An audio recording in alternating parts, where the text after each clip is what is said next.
बिस्मिल्लाहिर्रहमानिर्रहीम। अस्सलामुअलैकुम। Asad IT academy के प्लेटफॉर्म पर मैं मोहम्मद शाहिद आपसे मुखातिब हूँ। C++ बिगनर्स ट्यूटोरियल कोर्स की 10वीं वीडियो के साथ आज आपकी खिदमत में हाजिर हैं। आज का जो हमारा टॉपिक है वो लूप्स है। पिछले टॉपिक में हमने सिलेक्शन स्ट्रक्चर्स उसको डिस्कस किया था, स्विच को, लेकिन आज जो है वो हम लूप्स को डिस्कस करेंगे। लूप बेसिकली क्या है? लूप जो है किसी भी चीज का बार बार रिपीट होना, उसको लूप कहा जाता है। ये कॉन्सेप्ट जो है लूप का वो रियल लाइफ से लिया गया है। दुनिया की हर चीज को एक लूप लगा हुआ है। सूरज, चांद, सितारों, जमीन की गर्दिश। अगर हम खुद अपने आप को देखें तो हम में से जो स्टूडेंट है वो किसी कंडीशन के तहत किसी लूप में लगा हुआ है। मिसाल के तौर पर सुबह सुबह उठता है, वो नाश्ता करता है, अपने स्कूल कॉलेज की तैयारी करता है, कॉलेज जाता है, वहाँ पे पढ़ता है, फिर वापस आ जाता है। तो इसमें कुछ कंडीशंस आती हैं। कंडीशंस क्या है? जब वीकेंड होती है, उसको छुट्टी होती है, वो नहीं जाता। बाकी रेगुलरली अगर बीमार हो जाता है वो फिर भी नहीं जाता। तो लूप्स का जो कॉन्सेप्ट है वो रियल लाइफ से लिया गया है। सूरज है, सूरज को एक लूप लगा हुआ है। अल्लाह ताला ने एक वक्त मुकर्रर तक उसको लूप लगाया। सुबह रोजाना मशरक से निकलता है, मगरब में जाके गुरूब हो जाता है। चांद है, उसको एक लूप लगाया हुआ है। तो इसी कॉन्सेप्ट को हम प्रोग्रामिंग में यूज़ कर सकते हैं अपने मुख्तलिफ काम करने के लिए। C++ में 3 तरह के लूप यूज़ होते हैं। एक का नाम वाइल है, एक का नाम डू वाइल है और एक का नाम फॉर है। लूप को चलाने के लिए हमें 4 बेसिक चीज़ों की ज़रूरत होती है। सबसे पहले तो ये है कि अगर हम लूप को चलाना चाहते हैं तो हमारे पास कंट्रोल वेरिएबल होना चाहिए। दूसरी बात यह है कि उसके पास कोई वैल्यू होनी चाहिए जिसको हम इनिशियलाइजेशन कहते हैं। तीसरी बात यह है कि लूप को रोकने के लिए कोई टर्मिनेटिंग कंडीशन होनी चाहिए। लूप किसी कंडीशन पे जाके रुक जाए। ऐसा ना हो कि वो लूप जो है वो चलता ही रहे, क्योंकि जब हम लूप्स पे काम करेंगे तो आप देखेंगे कुछ ऐसी सिचुएशंस भी होती हैं जिनमें लूप चलता ही रहता है, ख़त्म ही नहीं होता। और चौथी बात यह है कि जो हमने कंट्रोल वेरिएबल लिया है उसमें कोई चेंजेस भी होनी चाहिए। ये 4 जो है वो लूप के एसेंशियल्स हैं। लूप हमारे पास 3 तरह के हैं। एक वाइल है, एक डू वाइल है, एक फॉर है। और लूप के जो एसेंशियल्स हैं वो 4 हैं।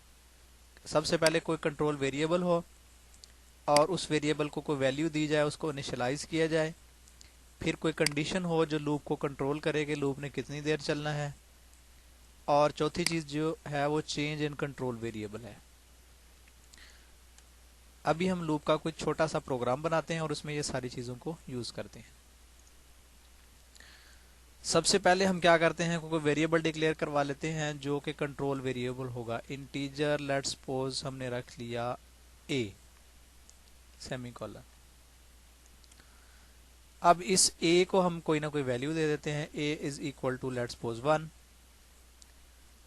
ये जो पहली जो लाइन हमने लिखी integer a is equal to semicolon, ये हमारा कंट्रोल वेरिएबल है।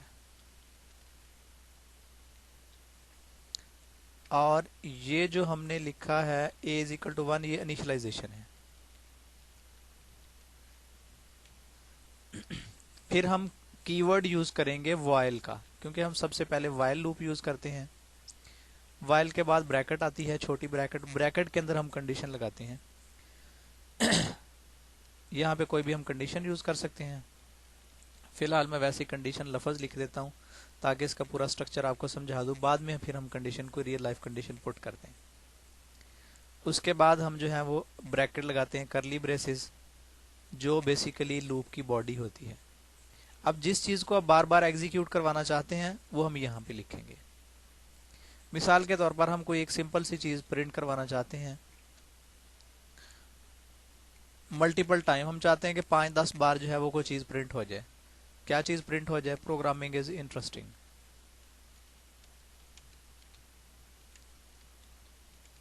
ये चीज हम चाहते हैं कि 10 लाइनों में प्रिंट हो जाए बार बार, और हर लाइन प्रिंट होने के बाद वो क्या करे? एक लाइन खाली छोड़ दे। अच्छा, हमने कंट्रोल वेरिएबल लिया था a को हमने क्या कर दिया? एक वैल्यू असाइन कर दी 1। अब कंडीशन में हमने ये बताना है कि ये लूप कितनी बार चलना चाहिए। हम चाहते हैं इस प्रोग्राम को 5 दफ़ा चलाना, तो यहाँ 5 वाली कंडीशन लगाएंगे। 10 दफ़ा चलाना तो 10 वाली कंडीशन लगाएंगे। तो चलिए हम लगाते हैं कि हमने इसको 10 दफ़ा चलाना है। a is less than equal to 10, ये हमने कंडीशन लगा दी। 1 से लेकर 10 तक हम इसको लूप को चलाना चाहते हैं, और फिर जाहिर है कि ये जो a वेरिएबल है इसमें हमें चेंज भी करनी पड़ेगी। यहाँ पे तो आगे हमारी कंडीशन, ये जो ब्रैकेट के अंदर हमने लिखी है ये हमारी कंडीशन है, टर्मिनेटिंग कंडीशन। और यहाँ लूप के अंदर जो है इस a वेरिएबल के अंदर हमने क्या करनी है, चेंज करनी है, ताकि हम अपना जो टारगेट है वहां तक पहुंच सकें।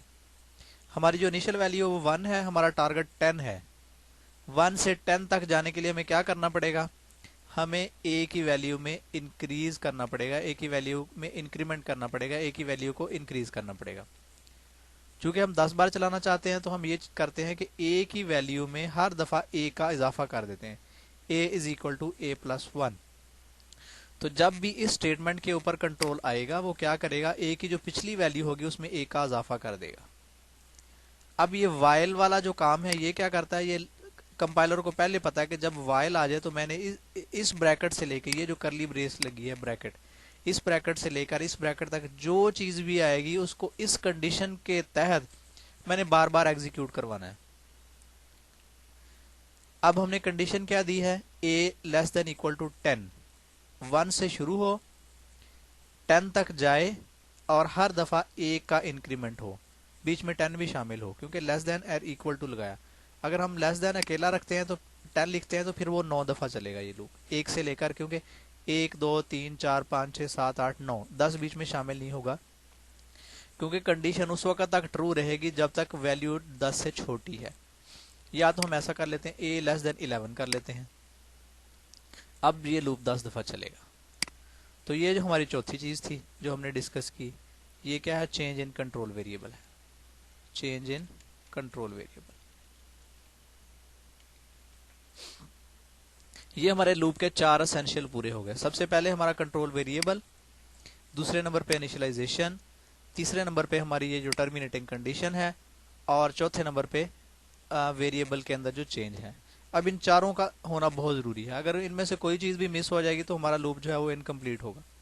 फर्ज करें हम ये चेंज इन कंट्रोल वेरिएबल जो है ये हम नहीं लिखते, तो इसका इफेक्ट क्या होगा, इसका इफेक्ट ये होगा कि लूप जो वेरिएबल a है वो हमेशा 1 ही रहेगा और ये कंडीशन हमेशा ट्रू रहेगी और ये प्रिंट ही करता रहेगा। प्रोग्रामिंग इज इंटरेस्टिंग, पागल हो जाएगा कंप्यूटर ये प्रिंट कर करके पता नहीं कहाँ तक जाके कहीं यानी ये करता ही रहेगा जब तक हम इसको खुद से इसको फोर्सफुली जो है वो इसको नहीं रोकते। चलिए अब हम ये देखते हैं कि ये क्या करता है।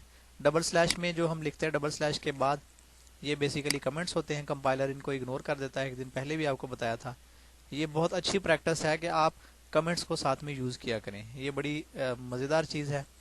इससे जो है वो पता चल जाता है कि आप अपनी कंपाइलर को कोई प्रॉब्लम नहीं है, लेकिन आप अपनी समझ के लिए इसको लिख सकते हैं। तो इसको हम सेव कर लेते हैं, इसका नाम लेट्स सपोज हम रख देते हैं लूप 1। लूप्स के हम काफ़ी सारे प्रोग्राम बनाएंगे और बड़े इंटरेस्टिंग काम करेंगे लूप के ज़रिए से। आज हमने बिल्कुल सिंपल सा व्हाइल लूप को यूज करते हुए एक प्रोग्राम बनाया है, इसको एग्जीक्यूट करते हैं और ये देखते हैं ये क्या करेगा। लेकिन अभी हमने जो लिखा है वो हमारी समझ के मुताबिक, जैसे हमने डिस्कस किया, ये क्या करेगा कि a वेरिएबल जो है उसमें एक वैल्यू हमने रखी है और लूप को 1 से लेकर 11 तक चलाया है और 11 बीच में शामिल नहीं है क्योंकि a लेस देन 11 है। तो क्या करेगा, 10 दफा जो है वो प्रोग्रामिंग इज इंटरेस्टिंग को प्रिंट करवाएगा। ये इसका एक्सपेक्टेड रिजल्ट है, इसको ऐसा करना चाहिए। तो हम क्या करते हैं, इसको कंपाइल एंड रन करके देखते हैं कि ये क्या करता है। बिल्कुल ये देखें, इसने 1 2 3 4 5 6 7 8 9 10 लाइनें जो हैं वो इसने प्रिंट करवा दी हैं और वो एक ही चीज़ को उसने बार बार रिपीट किया है। ये हमारा लूप का कॉन्सेप्ट है। तो आज की इस वीडियो के लिए इतना ही काफ़ी है। इंशाल्लाह कल दोबारा हाजिर होंगे। अल्लाह हाफिज़।